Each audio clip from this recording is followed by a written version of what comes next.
Bismillahirrahmanirrahim.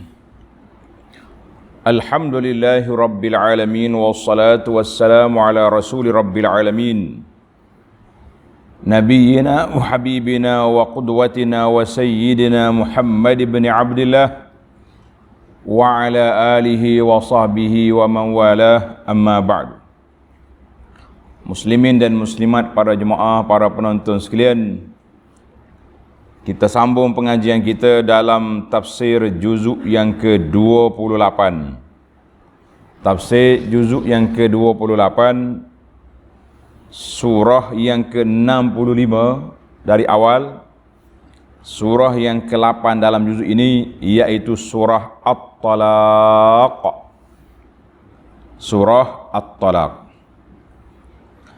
InsyaAllah kita akan baca beberapa ayat. Surah At-Talaq ni ayat dia panjang-panjang. Ini dia panggil simah ciri-ciri surah Madaniyah. Ayat dia panjang dan dia bincang tentang hukum. Kita masuk pada ayat yang pertama dulu. A'udzu billahi as-sami'il 'alim minasy syaithanir rajim. Bismillahirrahmanirrahim. Ya ayyuhan nabiyyu idza talaqtumun nisaa fatalliquhunna li'iddatihinna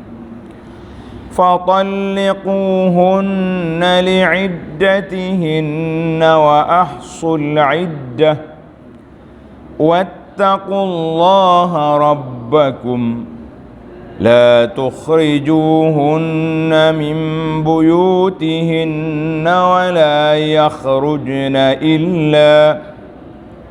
إلا أن يأتين بفاحشة مبينة وتلك حدود الله ومن يتعد حدود الله فقد ظلم نفسه لا تدري لعل الله يحدث بعد ذلك أمرا فإذا بلغن أجلهن فأمسكوهن بمعروف أو فارقوهن بمعروف وأشهدوا ذوي عدل منكم وأقيموا الشهادة لله ذلكم يوعظ به من كان يؤمن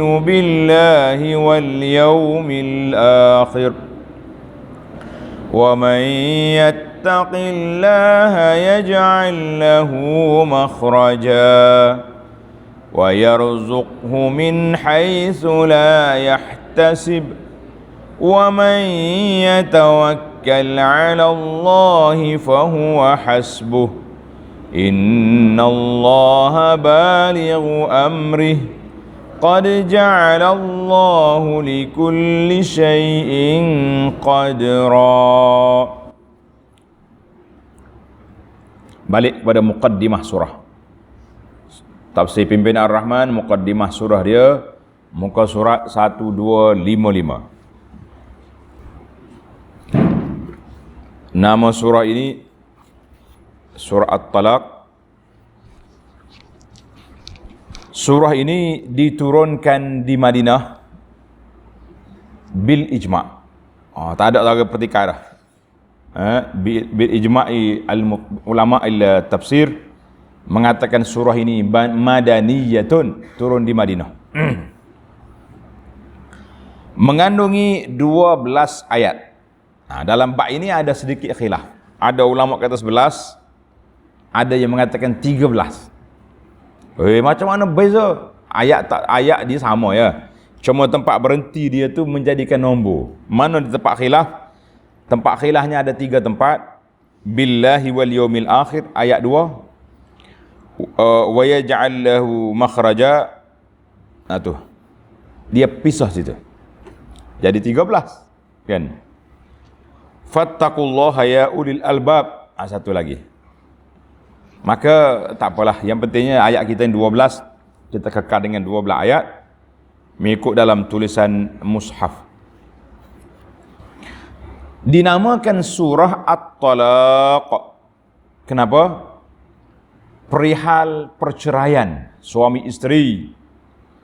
Kerana pada awal surah ini dan ayat-ayat yang berikutnya, Allah Subhanahu wa taala menerangkan hukum talak dan perkara-perkara yang berhubung dengannya, lalu ditegaskan bahawa sesiapa yang melanggar aturan-aturan hukum Allah yang telah diterangkan itu, maka sesungguhnya ia telah berlaku zalim kepada dirinya sendiri dan buruklah akibatnya.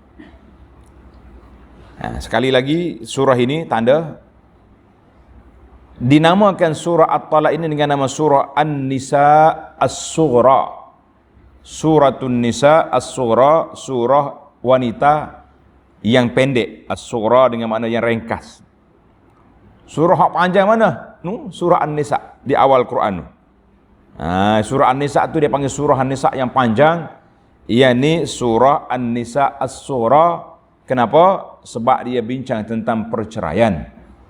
Bila bercerai, biasanya yang memberi mudarat besar orang wanita, kan? Laki-laki pun mudarat juga. Wa jaa an Abdullah bin Mas'ud wa Ubay bin Ka'ab radhiyallahu anhuma. Dua orang sahabat ini telah menamakan surah ini dengan nama surah An-Nisa Al-Qusra, dengan makna Al-Qasirah, surah yang pendek. Jadi ada kata surah, ada kata qusra. Maka yang pentingnya nama dia surah At-Talaq. Sudah salah kita. Intisari kandungan. Apa dia ke dalam surah ini? Allah cerita kepada kita tentang apa? Menerangkan dengan panjang lebar tentang cara seseorang Islam menceraikan isterinya setelah hal itu tidak dapat dielakkan lagi. Jadi perceraian ni jalan terakhir, bukan jalan awal. Ni kita ni dak balas sikit dengan isteri, aku selalu. Cerai ni setelah orang panggil tertutup semua pintu-pintu lain. Pintu perundingan tidak ada, pintu perdamaian tidak ada, pintu apa saja pun tak ada. Kasih sayang sudah lupus, maka ketika itu baru berlaku perceraian. Kecuali orang yang digoda oleh syaitan, dia bercerai tak ada sebab. Sebabnya ada jantan lain gila ke bini dia, habis. Ataupun dia gila ke bini orang, dia gila ke orang lain, itu jadilah na'udzubillah lah, kan. Demikian juga tentang soal isteri yang telah diceraikan dan memerlu kepada tempat tinggal sementara selesai iddahnya. Dia panggil as-sakan. Nak pergi tak mana isteri yang sudah cerai dalam masa 3 bulan lebih ni. Kalau ia mengandung sampai beranak, nak pergi tak di mana? Kita akan tengok nanti. Kepada orang yang telah terlanjur menceraikan isterinya, diperintahkan supaya mematuhi hukum Allah yang telah diterangkan mengenainya. Patuhilah hukum-hukum itu, kerana engkau tidak mengetahui, boleh jadi Allah akan mengadakan sesudah itu suatu perkara lain. Tahu? Boleh jadi dia balah berkelahi macam Tom Jerry, kata budak-budak. Balah seumur 2 ekor ni. Tom Jerry. Suami isteri ni pun, 2 orang ni pun balah sentiasa. Orang panggil tak boleh tinggal ekor. Tak boleh tengok bayang, kelahi. Sekali dia bercerai, insaf. Lepas pada tu baik, sebaik-baiknya. Kata orang, istilah orang-orang kata macam Adam dengan Hawa. Rapat 2 orang ni. Kita kata itu hikmah Allah Ta'ala. Yakni boleh jadi orang itu akan menyesal menceraikan isterinya dan ingin merujukkannya. Isteri suami pula, dia biasa tidur dekat isteri. Duk main dia dekat patah golek ni tak jadi weh. Mula menyesal. Isteri pun biasa duduk hidung maung tiak suami. Duduk lesek minyak wangi tak jadi, sedap tu juga. Jadi mula menyesal masing-masing. Kemudian diterangkan, apabila isteri yang diceraikan itu hampir habis tempoh iddahnya, maka bolehlah suaminya merujukkannya dengan cara yang baik atau melepaskannya dengan cara yang baik. Lepas baik ataupun rujuk cara baik. Kemudian ditegaskan lagi, Sesiapa yang bertakwa kepada Allah dengan mengerjakan suruhannya dan meninggalkan larangannya, nescaya Allah akan mengadakan baginya jalan keluar dari segala yang menyusahkannya. Ini asal ayatnya. Kita ambil ayat ni gantung kat dinding. Kan? Nama dia ayat apa ni apa? Berapa? $1,000. Gantung dinding. Dia panggil ayat gantung. Ayat digantung. Allahu Akbar. Serta memberinya rezeki dari jalan yang tidak terlintas di hatinya. Oleh itu, sesiapa yang berserah diri bulat-bulat kepada Allah, maka Allah cukuplah baginya untuk menolong dan menyelamatkannya. Itulah mukaddimah intisari kandungan secara ringkas-ringkasnya, insya-Allah. Sekarang ni kita masuk kepada ayat yang pertama. Kita akan bincang panjang-panjang secara ringkas. Ayat panjang tapi bincangnya ringkas. Kalau nak bincang panjang, buka dalam tafsir Al-Qurtubi, berapa banyak-banyak. Qurtubi ni, buka dalam tafsir Qurtubi ni panjang, dia ada bab hukum. Tafsir Fakhrul Razi, Fathul Al-Ghaib contohnya. Allahu Akbar. Baik, kita pergi pada tafsir ringkas kita je lah, sesuai dengan masa dan juga keadaan. Bismillahirrahmanirrahim. Ya ayyuhan nabi, wahai nabi. Khitab ayat ini ditujukan kepada nabi, tetapi maksudnya kepada umat seluruhnya. Nabi dan umat dia. Kita lah umat dia. Umat Nabi SAW. Para pelajar perhatikan. Dalam Al-Quran apabila ada kalimah ya, an-nida, panggilan, seruan Nabi untuk kepada Nabi SAW, Allah tak akan panggil dengan nama dia. Ya Muhammad, tak. Dia akan panggil dengan gelaran. Ya ayyuhan nabi, ya ayyuhar rasul sallallahu alaihi wasallam. Kenapa? Kata Al-Imam Izzuddin bin Abdul Salam As-Sulami rahimahullah, seorang ulama yang dikenali dengan nama Sultan Ulama. Tokoh hebat. Sultan Ulama ini, dia kata ini menunjukkan ketinggian kedudukan Nabi SAW dalam kitabnya Bidayatus Sul fi Tafdilir Rasul. Kitab ini saya terjemahkan, penerbit bagi nama 41 kelebihan Nabi yang sahih mengatasi para anbiya yang lain. Salah satu daripadanya Allah Subhanahu wa taala panggil Nabi dengan jawatan, dia tak panggil dengan nama. Berbeza dengan Nabi lain, ya Adam, ya Nuh, ya Daud, ya Muhammad tidak ada dalam Quran. Ya ada ya ayyuhan nabi, ya ayyuhar rasul. Tanda itu menunjukkan apa? Menunjukkan ketinggian darjat Nabi sallallahu alaihi wasallam. Karena itu kemudian Allah kata, idza talaqtumun nisa,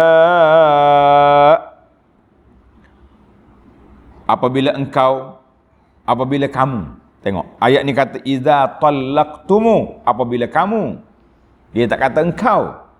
Sebab bila kamu bermakna engkau ya Muhammad sallallahu alaihi wasallam dan umatmu. Dua-dua sekali. Engkau dan umatmu hendak menceraikan isteri-isteri kamu. Jadi dalam ayat ini sekali lagi menunjukkan bahawa ayat itu khitab pada Nabi, tetapi maksudnya umat. Sebab Allah guna talaqtumu, bila kamu. Dia tak kata iza talaqtumu. Untuk rekod kita dalam sejarah, dalam ilmu sirah, Nabi SAW tidak menceraikan isterinya dan tidak berlaku perceraian kecuali seorang saja. Tanda, iaitulah kisah Ibnatul Jaun, anak perempuan Al-Jaun. Dia Nabi kahwin dengan dia, tapi silap teknikal. Tak tahu siapa dia pergi taklimat salah kepada Ibnatul Jaun. Dia kata bila Nabi mari dekat kamu nanti malam pengantin, mu kata a'udzubillahi mink, a'udzubillahi minka, aku minta berlindung dengan Allah Ta'ala daripadamu. Dia tak faham, dia ingat ke kata-kata sambutan ke apa benda. Doa-doa jampi. Lepas itulah kita kena faham. Doa yang kita nak baca jangan tak faham. Kalau tidak jadi macam inilah. Bila dia mari dia kata lagi ni, auzubillahi minka. Allahu akbar. Nabi SAW kata, laqad uzti bi'azim. Kamu telah minta perlindungan dengan Allah yang Maha Agung. Bagaimana aku nak sentuh kamu? Kamu telah minta berlindung dengan Allah yang Maha Agung daripada aku. Ilhaqi bi ahliki, baliklah ke rumah keluargamu. Pasal Nabi kita, kerana itu dia panggil silap teknikal. Dia kata, kita macam tu juga kadang-kadang malam-malam pengantin baru ni biar ada sesuai dengan dia, jangan duk cakap satu kalu. Ada seorang sahabat saya ni, dia nak kahwin. Masa tu dia kuat semangat. Dia pergi beli kitab, beli buku nak bagi hadiah ke bini dia. Malam pertama, tajuk dia malam pertama di alam kubur. Kita kata Masya Allah, Tabarakallah. Hei, anak kata sahabat, nanti dulu, kita baru kahwin, nak hidup bukan nak mati lagi. Kurang-kurangnya biar boleh anak.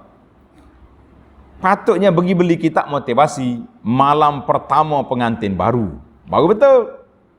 Apa yang kita nak buat, apa yang sunnahnya yang diajar oleh Nabi, cara-cara orang panggil nak bertaruh, berkenal-kenalan dengan adinda. Nah, doa-doa yang patut dibaca, pegang atau hubung-hubung dia, baca waktu nak bersama apa. Ni pergi beli kitab malam pertama di alam barzah. Kata nanti dulu, nak motivasi pun sabarlah. Itu tak kena.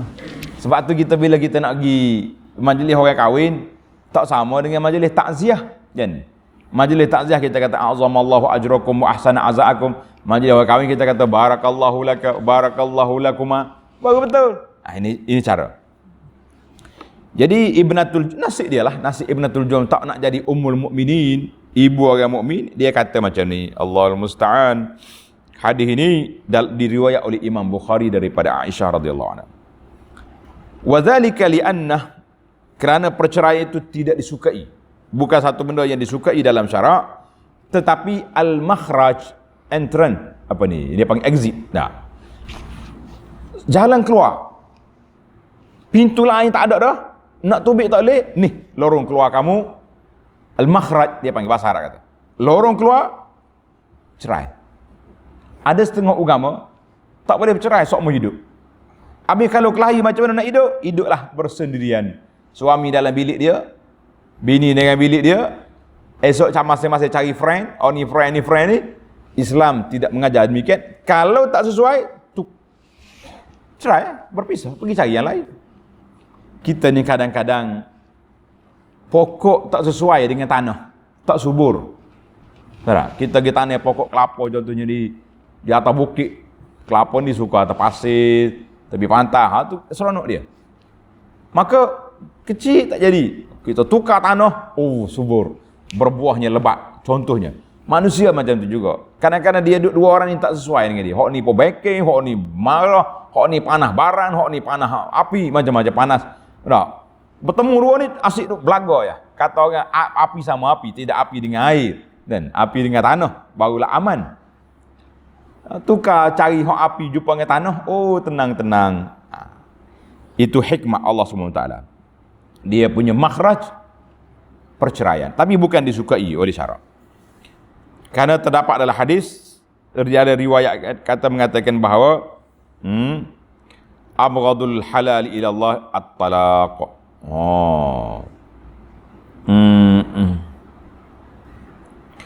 Perbuatan yang halal tapi tidak disukai Allah Ta'ala, at-talaq.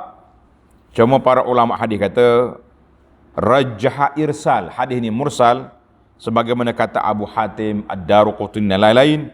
Para ulama mengatakan hadis itu. Tapi ada hadis sahih. Tanda ni hadis sahih ni dikeluar oleh Imam Muslim daripada Jabir radhiyallahu anhu. Syaitan, dengan cerita syaitan. Syaitan ni pagi-pagi dia berkumpul di atas air. Dia punya singgah sana di atas air. Hebat juga Tok Syaitan ni. Kamu pergi sini. Dia mengarahkan anak buah dia. Kau ni, ini orang ni pergi sini. Pergi buat sesuatu yang boleh menyusahkan anak Adam. Petang nanti balik bagi laporan. Oh, balik. Mari syaitan ni, bos, saya hari ni bergembira. Oh, apa mau kamu buat? Saya dah bagi satu pergi berkelahi 2 orang. Berkelahi je. Duduk sini, tepi. Mari orang lain, saya hebat lagi bos. Apa dia? Siapa bertumbuk? Oh, bagus, sini. Tak hebat lagi. Oh, mari orang seorang seekor lagi syaitan ni, maziltu bihi hatta farraqtu bainahu wa baina imraati. Yang seorang ni bos, saya lebih hebat lagi. Saya attack dia, saya kecek dia, saya buat masalah pada dia sehingga bercerai dia dengan isteri. Bos dia kata, mu yang terbaik. Ini hadis dalam Muslim. Maknanya syaitan ni nak sangat. Kira satu kehebatan dia punya KPI. Tugas dia hari ni, kalau dia mampu untuk memisahkan di antara suami dengan isteri, bercerai 2 orang ni, itulah yang hebat. Kalau cakap berkocoh bertumbuk ya, tak kuat. Mencuri ke, tak ada. Itu dia panggil kerja syaitan. Baik. Sebab apa? Perceraian ni tak baik ni kenapa? Tanda ni pelajar-pelajar tanda. Fattalaku, perceraian itu tidak baik. Yang pertama, kerana dia telah meruntuhkan jiwa dan perasaan seorang wanita. Asal wanita ni bila dia terima seorang suami, dia nak bergantung dengan suami ini, nak menumpang kasih sayang, menumpang kehidupan. Allah Ta'ala sebut dalam Quran, wa min ayatihi, di antara tanda-tanda kuasa Allah Ta'ala satukan 2 anak Adam ini, litaskunu ilaiha, supaya kamu tenang-tenang, tiba-tiba kamu bercerai. 1. Yang pertama, mengecewakan seorang wanita yang telah meletakkan harapan untuk menumpang kita. Yang kedua, tafriqun lizaujati, memisahkan suatu ikatan perkahwinan yang baik yang dianjurkan oleh syarak. Yang ketiga, mencerai-berai, memporak-perandakan anak-anak. Anak dulu duduk dengan ibu bapa senang. Sekarang ni bila ayah duduk rumah lain, mak duduk rumah lain, anak dia nak pergi mana? Duduk dengan ibu kahwin lain. Duduk dengan bapa boleh mak tiri, yang penting huru-hara. Ataupun dua-dua tak peduli, anak dihantar rumah nenek, rumah atuk, subhanallah.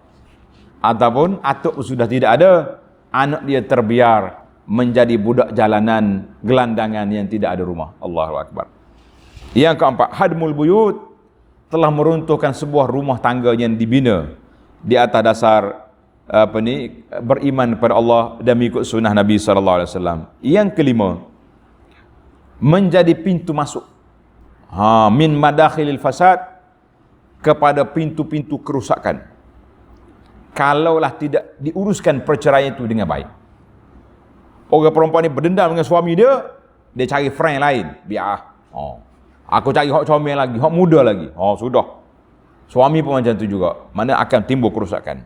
Yang keenam, menimbulkan fitnah bagi orang laki-laki dengan perempuan yang sudah merasai usailatahu, merasai nikmatnya bersuami isteri, tiba-tiba duduk seorang. Fitnah.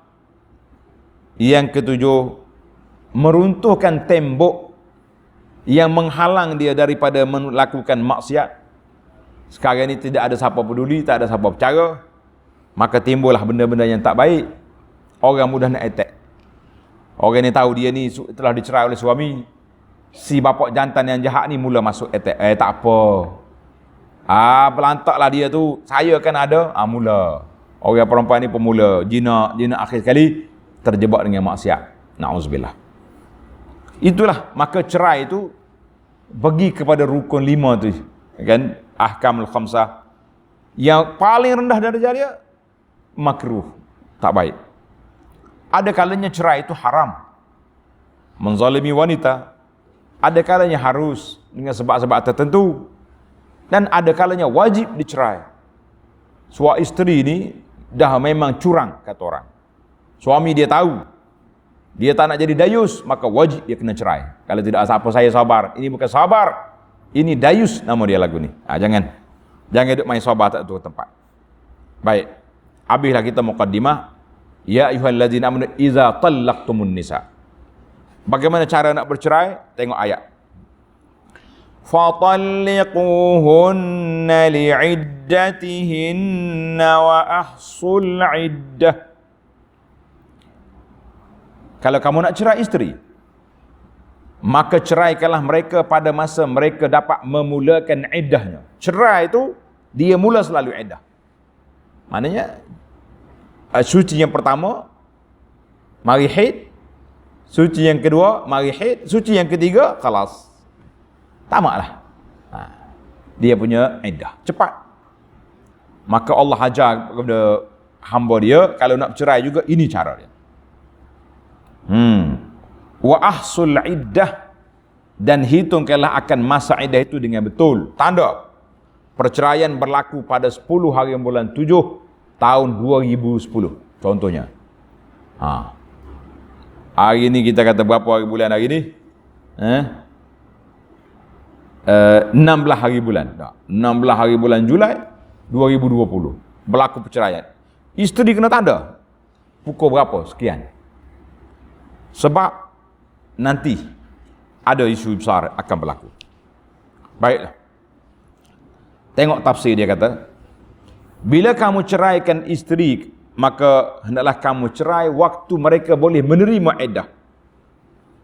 Al-lam huna fatalliq li'iddati, lam huna dia panggil lamut tauqit.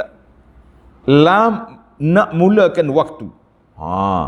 Seperti ayat Quran aqimis salata liduluki, pada waktu matahari itu. Maka kamu cerailah isteri kamu waktu dia boleh menerima iddah terus. Cerai automatik beriddah. Apa dia gak makna iddah? Tanda ni, pelajar-pelajar tanda. Al-iddatu hiyal muddah allati taqdiha al-mar'atu ba'da at-talaq mamnu'atun fiha minaz zawaj. Iddah ni makna satu tempoh orang perempuan mesti melaluinya dan dia tidak boleh berkahwin lain. Tak boleh menikah. Itu dia panggil iddah. Berapa lama iddah? Tengok. Kalau orang perempuan biasa ni, dia panggil salah satu quru, 3 kali suci. Ada setengah mazhab kata 3 kali haid. Kita ambil kita 3 kali suci. Kalau orang tak ada haid, 3 bulan. Itu dia panggil iddah. Kalau orang yang kahwin tak baru akad nikah cerai, langsung tak ada tempoh kan, pakat selalu. Bagi orang perempuan yang sedang mengandung, hamil, sehingga dia bersalin. Contohnya dia kelahi dengan bini, suami dia. Waktu nak pergi hospital dah ni. Suami dia ada kerja, bini kata balik bang, aku nak pergi beranak ni, balik, dia nak marah. Duduk atas kereta. Na'udzubillah lah. Suami tu kata, aku cerai lah mu. Oh, sombongnya. Atas hospital pakai tinggal situ. Misi, ambil. Orang perempuan nak beranak ni, dia tinggal. Masya Allah, tabarakallah.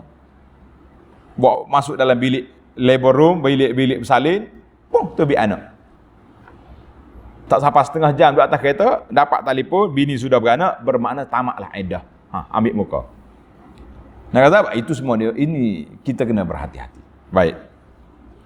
Itu makna iddah.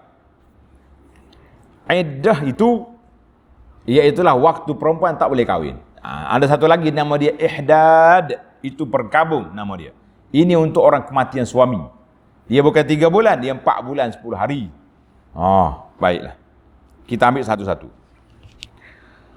Wa hadza yaqtadi, maka oleh kerana Allah Ta'ala suruh orang yang nak cerai isteri dia, mesti dia cerai pada waktu boleh menerima iddah, maka seorang suami jangan cerai isteri dia kecuali isteri dia dalam keadaan suci, bersih daripada haid, dan dia tidak sentuh lagi bini dia.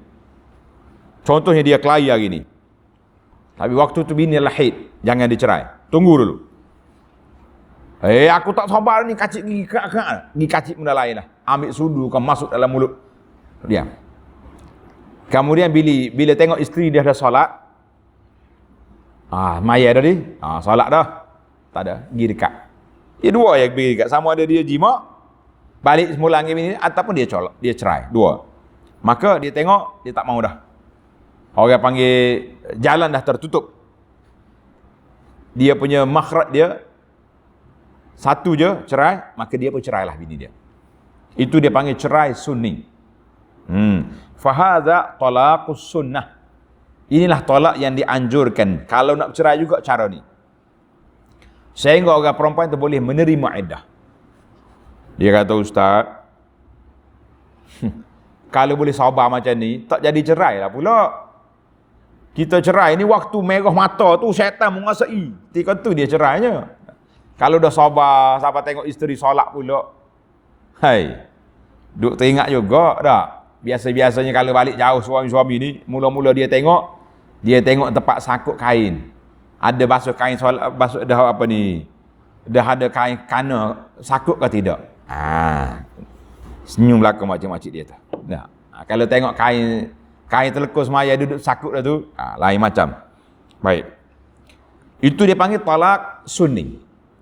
Tapi kalau pergi cerai juga tak ikut peraturan, nama dia talak al-bid'i. Apa dia talak bid'i? Talak yang bid'ah, yang tak ikut sunnah, iaitulah dia cerai isteri dia dalam sedang haid, ataupun dia cerai isteri dia ketika suci tetapi setelah dia jima. Lepas sudah molek, ni kali terakhir lah yang lepas ni awak diceraikan. Itu dia panggil talak bid'i. Baik. Talak sunni iaitulah cerai isteri yang sudah suci daripada haid dan tidak disentuhnya. Kalau dia cerai isteri dalam keadaan haid ataupun dalam suci yang sudah disentuh, maka itu nama dia talak bid'i. Ada satu lagi, talak tidak sunni, tidak bid'i. Tanda pelajar. Dia panggil talaqus saghirah. Pergi cerai isteri yang kecil, yang tak ada haid lagi. Ataupun al-aisah, orang perempuan yang sudah menopause, yang tidak ada haid. Ataupun orang yang kahwin, orang ada haid tapi suami dia tak sentuh pun dia. Ini dia panggil tak ada sunni, tak ada bid'i. Masa mana pun boleh berlaku, sebab mereka tak ada tempoh.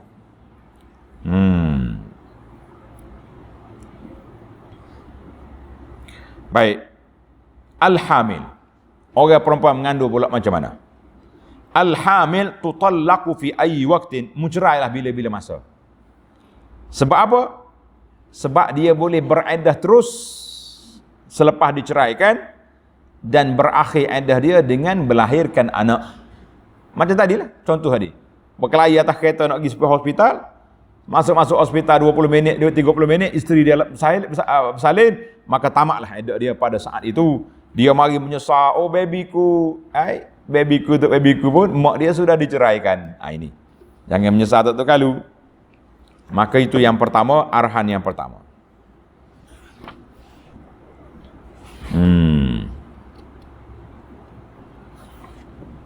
Baik. Wa ahsul iddah. Allah kata wa ahsul iddah, dan hitunglah akan masa iddah itu. Kira molek-molek dengan betul. Jangan duk main tak terkalu. Al-ihsa' huwa ad-dibt wal itqan. Catat betul-betul. Jangan tambah dan jangan kurangkan. Sebab apa? Kalau kurang, mudarat kepada suami. Kalau tambah, mudarat kepada isteri. Tempoh dia jadi lagi lama kan. Sebab apa? Para pelajar, anak-anak kita sekalian, sebab bila salah tak catat, maka akan timbul nanti. Bila kebetulan contohnya orang ni mati 16 hari bulan 7 2020. Dia mati. Dia apa tengok? Isteri dalam iddah lagi ke tidak? Kalau isteri dalam iddah lagi, walaupun dia bercerai, dia boleh menerima pusaka. Tapi kalau iddah sudah tamat, tak ada pusaka lagi. Itu satu, dia punya sebab. Sebab yang keduanya, kita nak tahu juga tempoh dia tu. Waktu dia kelahi ni, habis dah iddah aku, habis dah. Tapi waktu dia love dia mari semula, dia nak batal pula tarikh. Baru ni masa kelahi, bawa file begini. Pergi cari mahkamah. Saya sudah tamat iddah. Tarikh sekian-sekian. Bila dia baik mula, dia kata hak terasa-rasa lah tarikh tu tak betul tu. Cepat sangat tarikh tu. Sebenarnya tarikh lain. Jadi bila dia bercerai, dia rujuk balik dalam keadaan syak macam ni, maka orang kata menimbulkan syak, keraguan dalam hidup kita. Aku klik baik dulu, sah ke tak sah? Waktu aku klik baik itu cerai, kita tolak 2 kali ke 3 kali. Maka dia akan menimbul. Maka Allah Ta'ala sebut di sini, wa ahsul iddah, kira betul-betul. Iddah itu jangan sampai susah nanti di akhir. Baik.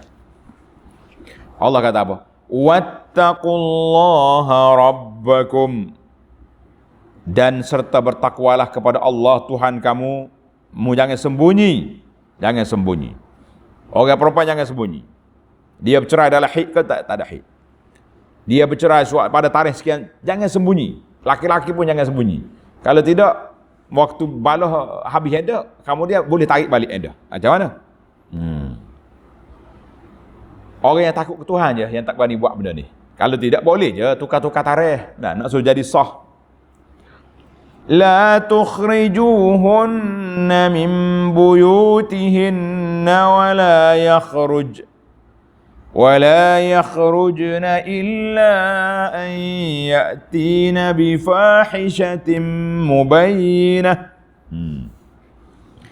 لا تخرجوهن من بيوتهن. Allah kata, dan janganlah kamu mengeluarkan mereka dari rumah-rumah tempat kediamannya sehingga selesai iddah. Ini ayat. Jangan keluar. Ni tidak ni. Balah hamba lalu. Gambuh. Haram perbuatan itu.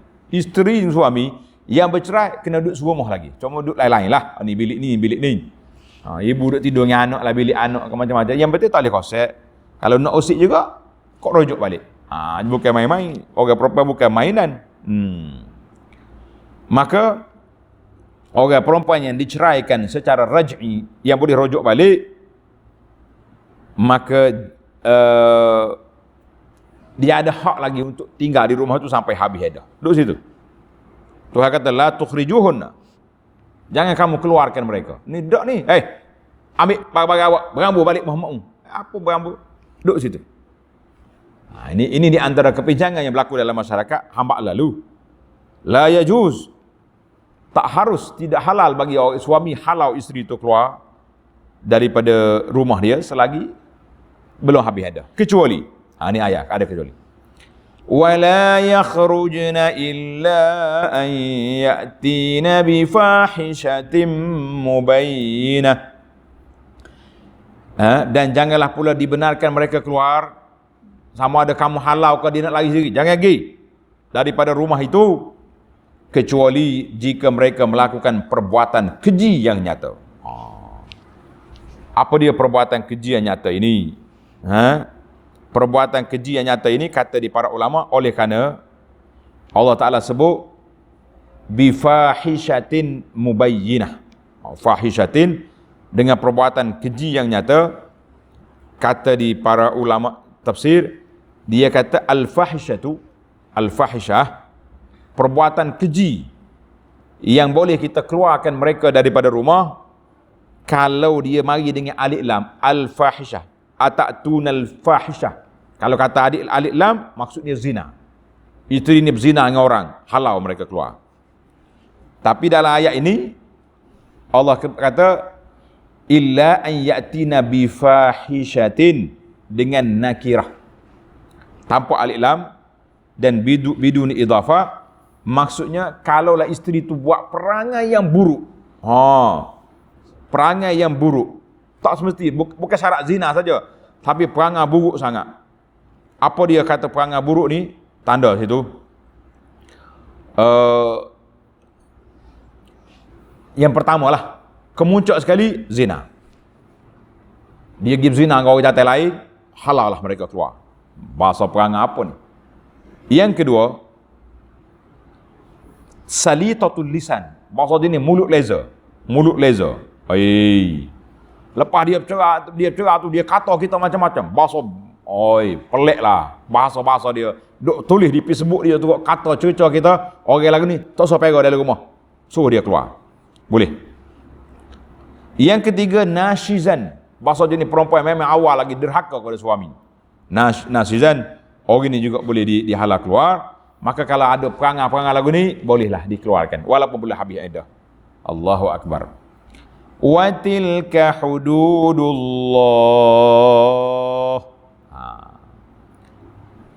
Itulah aturan-aturan hukum Allah, maka janganlah kamu melanggarnya. Wa man yata'adda hududallahi faqad zalama nafsah. Dan sesiapa yang melanggar aturan-aturan hukum Allah, maka sungguh ia telah berlaku zalim pada dirinya sendiri. Muzalim sebab kita buat dosa. Kenapa kamu halau dia keluar? Sebelum dia zalim, orang wanita tu, orang itu suami sendiri menzalim diri dia sebab dia telah melakukan perbuatan yang tidak baik. Jadi kekalnya orang perempuan isteri itu dalam rumah ada beberapa hikmat. Tanda. Apa hikmat dia? Boleh jadi bila suami tengok, baru ni biasalah masa kelahi tu kau bergoseng rambut. Tak. Allah, tak terurus kata orang. Bila dia bercerai ni pula, nya berjanguk pula tu. Keni lutung lah. Suami dia lalu tu jeli tengok, dia kau orang lain rugi aku ni. Mula perasaan nak rujuk balik. Satu. Mungkin jadi dia ada anak, ibu ni perlu jaga anak, didik anak. 3 bulan lagi ibu tak duduk kat sini dah. Bagi tahu motivasi anak sikit-sikit, ajar anak dia belajar masak, belajar lipat baju, belajar susun, duduk sendiri. Kalau ibu tak ada nanti pun pandai-pandailah kamu. Contohnya masih lagi ada kuat kan. Ataupun wanita nak gimana? Kampung dia jauh, tunggulah masa sekejap. Pagi tempoh nak booking tiket kapal terbang. Tunggu habis ada aku baliklah. Habis ada berapa bulan, pada hari sama dia boleh buat booking tiket kapal terbang untuk balik ke negeri dia contohnya. Ataupun adik-beradik dia mari ambil, ataupun macam-macam dia punya persiapan kan. Macam-macam lah kita kata. Allah kata apa? La tadri la'alla Allah yuhdisu ba'da dhalika amra. Engkau tidak mengetahui, boleh jadi Allah akan mengadakan sesudah itu suatu perkara yang lain. Kita tak tahu. Dan kita tak tahu Allah Ta'ala nak beri apa benda sebenarnya lepas pada bercerai itu. Ada katanya boleh jadi dia akan rujuk balik, boleh jadi bercerai dengan sebab tidak ada anak. Rupama orang perempuan tu bila bercerai, 2 hari lepas tu bini dia mabuk, morning sickness kata orang, mabuk pagi, wek mutah. Buat apa? Atas pergi hospital positif ada anak, ada baby dalam perut. Nak cerai ke? Ni anak kita ni. Jadi mari perasaan suami tu simpati, sayang, nak cerai sebab nak boleh anak. Boleh jadi. Boleh jadi dengan sebab fakir, dengan sebab dia miskin. Kita kata sabarlah. Orang perempuan ni pun bila kena cerai ke suami, pandai pula buka kelas, buka online, COD, jual barang-barang, jadi kaya. Nak kata apa? Macam-macam. Allah Ta'ala yang luas dia punya ini. Yang pentingnya dalam ayat ini Allah mengajar kepada kita tafaul. La'alla Allah yuhdisu ba'da dzalika amra. Lepas pada ini boleh jadi ada satu benda lain yang Allah Ta'ala nak beri kepada kita, insya-Allah. Baiklah para jemaah sekalian. Kata di Ali Syair, wa kam amrin tusa'u bihi sabaha wa ta'tikal masarratu bil 'ashyi idza daqat bikal ahwalu yawman fasik bil wahidil ahadil ali. Boleh jadi pada waktu paginya susah, petang nanti Allah Taala buka pintu yang kita tak tahu. Kalau satu hari kita rasa sempit dan ada susah hidup, kita yakinlah bahawa Allah Taala Maha Kaya akan beri kelepasan kepada kita. Insya-Allah itu dia panggil at-tafaul. Sentiasalah kita mengambil tafaul, rasa positif pada masa depan. Insya-Allah kita akan sambung lagi ayat yang kedua dalam siri yang akan datang. Subhanakallahumma wa bihamdika asyhadu an la ilaha illa anta astaghfiruka wa atubu ilaih. Wa sallallahu ala nabiyyina Muhammad wa ala alihi wa sahbihi ajma'in. Walhamdulillahi rabbil alamin. Wassalamu alaikum warahmatullahi wabarakatuh.